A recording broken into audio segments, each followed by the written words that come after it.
दोस्तों अगर आपके यहाँ कोई मिस्त्री काम करने आया है और आपको ये पता लगाना है कि मिस्त्री काबिल है, एक्सपीरियंस वाला है, पुराना है या नहीं है, तो बस आप एक चीज़ चेक कर लेना दोस्तों। अगर वो मिस्त्री पुराना होगा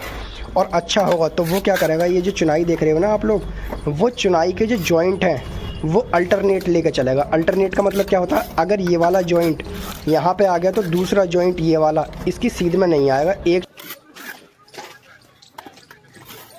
यार मुड़ी खराब पड़ रहा उल्टे कैसे जोड़े लाओ कोनो बढ़िया मिस्त्री रहे तो ले ले